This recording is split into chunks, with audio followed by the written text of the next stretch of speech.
trying to make them do something against their own conscience, against their own nature. What I thought was really interesting from Altemeyer's book was though that he had students who were scored high on this right-wing kind of authority test, right? They were real authoritarians, and they were put into a very liberal they were in a liberal situation, and they actually completely changed their authoritarian nature to follow the authority of more liberal viewpoints, right?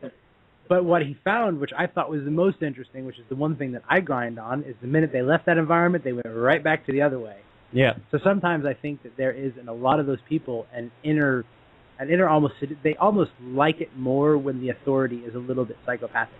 Well, I think the thing is that, and they've done some studies on this, that what happens with people is they have brain chemicals that get, released by neurons in the brain that make them feel good or make them feel bad based on the kind of feedback that they're getting from their environment. And this is conditioned into you from early infancy.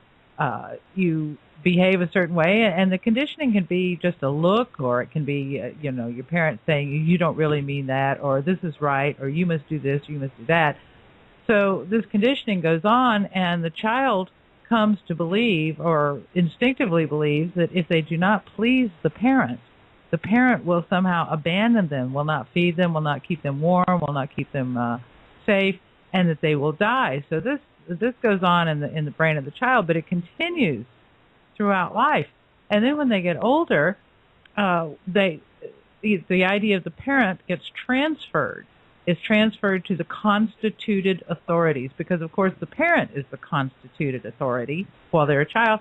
Then it becomes their peers for a while, and they go through a rebellion. Then it becomes their government, their job, their employer. But the biggest one, of course, is the head of the government, or the church, or science, or society at large. And so they are, even though it makes no logical sense, the feeling that they get in their brain and in their body, which permeates them when they go against anything that the constituted authority says is right, or the environment in which they find themselves, their peers, causes them actual physical pain, and they must conform to what the authority wants them to do or what their peers want them to do to relieve that pain. And this is something that I'm always harping on, is this whole idea that I hate righteousness. I think righteousness is evil, because being right is the least important thing in your life. But everyone, when you're brought up, especially in America, especially in fundamentalist Christian homes and Christian homes, they have this whole idea of righteousness, the right thing, right belief, right truth, right method of doing things, right behavior.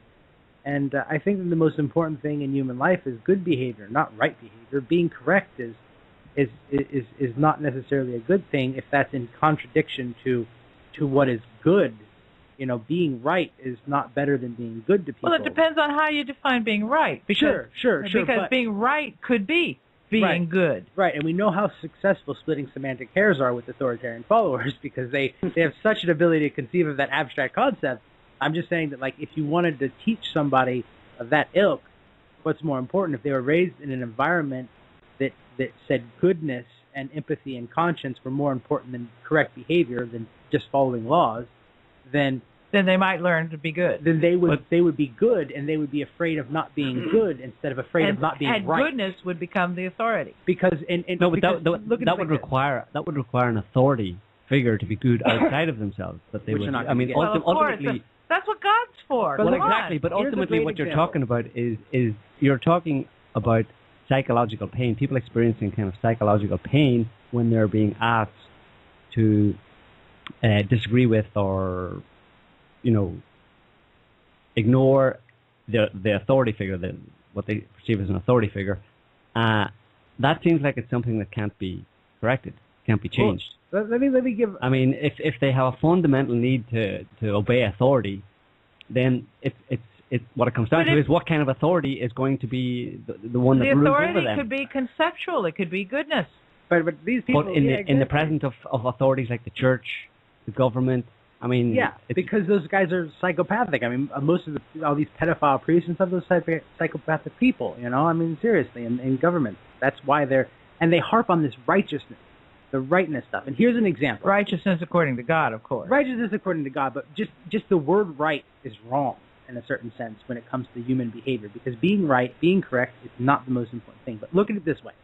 In Nazi Germany, I don't have an exact law, but I'm 99% certain that there was one. You were legally obligated to turn in Jews. You were legally obligated to do these various things. When they went in and invaded areas, you were legally obligated to turn in your weapons and turn in any Jews that you know and report them, right? That was the law. The right thing to do for a Nazi or a German in Nazi Germany was to turn in Jews and send them to the concentration camp. That was the right and correct thing to do. It was not the good thing to do. It was the right thing to do. Laws come and go. Good laws, bad laws, all that kind of stuff. And when you have a group of people raised on you have to be right and correct, then obviously they are right for exploitation by psychopaths who harp on righteousness.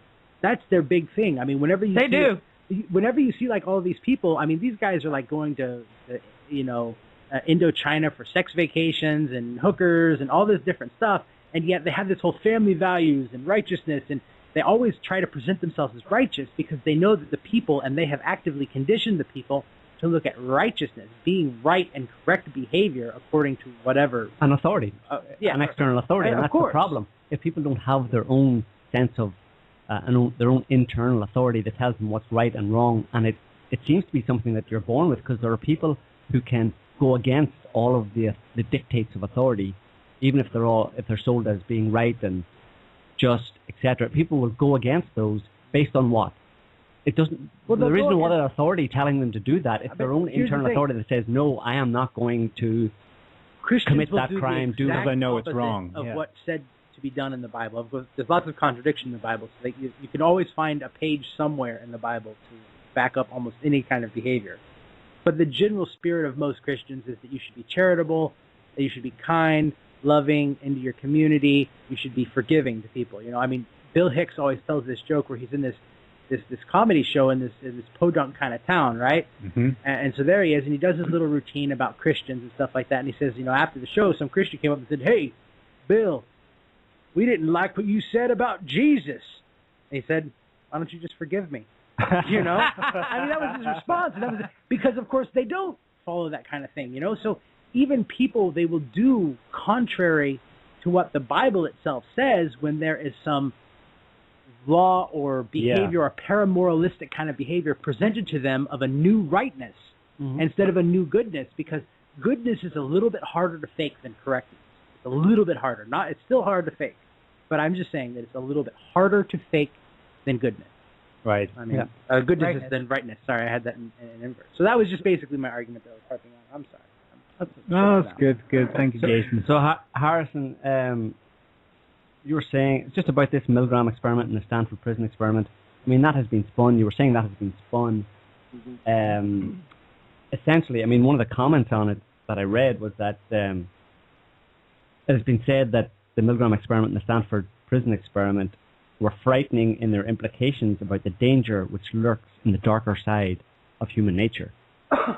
And I mean, that's only about 65% of human nature. Yeah, or even less. But also, it's under duress. So it's not necessarily that this idea that humans are inherently evil, but humans are inherently, or 50% of humans, they're either or. And it all depends on who's in charge, giving the orders. Yeah. But there's also the thing that you said about the people who have their own internal sense of authority, and there's two scary things to think about here. And one is that the percentage of people that do have that internal sense of authority that will allow them to disobey a bad authority or a bad order, in the sense that Jason was using it, it's rare. You don't have as many people. You've got way more people, like the 65%, that will follow that order. Mm-hmm. So when you combine those small numbers with the vast amount of people that can't do that, and then when you combine that with the fact that there's a psychopath in power, that really points out, to me at least, that what is needed, or the only real way around this problem, is to have an authority figure that is one of those people that has their own internal sense of authority and goodness. And goodness, conscience. A good person in charge who can reset, can give us a do-over on our socio-cultural values, which have been completely destroyed and degraded. Mm-hmm. Well, and then the authoritarian followers would by their very nature follow that authority. Absolutely. And you'd have an army of good people, doing good things. Yeah, but the one problem with that is everyone always goes for that solution. Let's get rid of the leader. And the thing is that's and they always get another psychopath. And they always get another psychopath. I mean, I think that nobody ever stops and looks at the problem from a really pragmatic perspective of saying, like, you're not going to get rid of the leaders. Every time you see one of these revolutions, what do? They gather up all the leaders and let's cut off their heads, and then they put out a new bunch of leaders. And they do the exact same thing. Yeah. I think that the chink in the armor of the psychopaths is education, is lifestyle, is belief systems, is people talking to each other, people saying, hey, this is kind of messed up and we don't believe it. And that's precisely what we're doing right now. Precisely what we're doing, and other people should be doing the same thing. It's not about starting a revolution and let's all get our guns. 1776 shall commence again. Oh yeah. It's not about that kind of stuff. It's all about talking to your neighbors about saying, hey, look, dude, that's messed up. And just say, Obama, hey, yeah, he did a couple of good things with this taking away the gag thing, but what about these Predator drones? And right. What about that extra 60,000 troops you sent to Afghanistan or Iraq or whatever it was? What about those things? And Harrison, you mentioned those 50. Well, theoretically it's 50%. Let's say it's 50%. Half of humanity are fundamentally and innately authoritarian followers and will follow whatever authority is in place during their lives, and the other half at least have the potential to be their own authority and make their own decisions based on what is. What is right is wrong. Hang on. But but you said that it's only a very small number of people these days. It's not 50%. It doesn't seem to be 50%. We don't have this, mass division among society between people who are their own authority and people who follow the established authorities. The way that those people who at least have the potential or have their own sense of authority and make their own decisions, the way that they deal with them is through fear and coercion. Those people have to be coerced to follow the authority of the day. And one of the ways that they do that is through fear. And, for example, 9/11 was one way to get those kinds of people terrified enough to follow the authority that goes against their own nature. And they create fear with lies and deception. Yes. I mean, it's pathological lying. Yeah. So that was my point. He made the point that I wanted to make. Yeah, I mean, they tell all these lies, and they get you into a situation where you think that the goodness is what you're doing, even if you would not be even if you could clearly see not pushing the button to electrocute somebody. But now the button is concealed, and the screams have been hidden from you. Well, yeah, exactly. Milgram has went nationwide and even globally. The Milgram experiment was, or a version of it, with the torture of detainees that the psychopaths in power were attempting to have everyone agree with, that this was a good thing, that torture was necessary, and I mean that was obviously wasn't directly involved, but it was a psychological operation to get everybody to sit in their own homes and think, well, it's probably a good thing. And I think the other thing was, I think their point was, is look what we're doing. We might do this to you. That's what I was going to say. Yeah, and that creates the fear in them that makes them conform. So it's not so much that they are agreeing that it's right, because inside them they know. Yeah. And maybe that other 50% are just not saying anything because they're too afraid to. Yeah. Because they don't want to be carted away to secret prison. And now it's becoming more and more likely that this is going to happen with them declaring that protest, which, by the way, is supposed to be a constitutionally protected right, is a low-level form of terrorism. Yeah. It's like, are you insane? Are they insane? Or do they know what they're doing? They're a force of nature, and we need to get rid of them. No, you can't. That's the problem.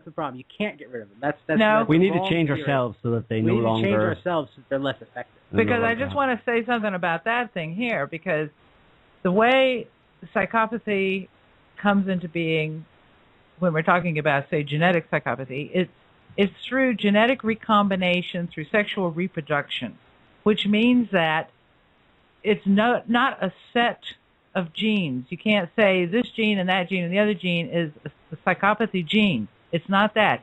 It's combinations of genes, and it can be also combinations of genes along with some kind of insult or trauma to the brain or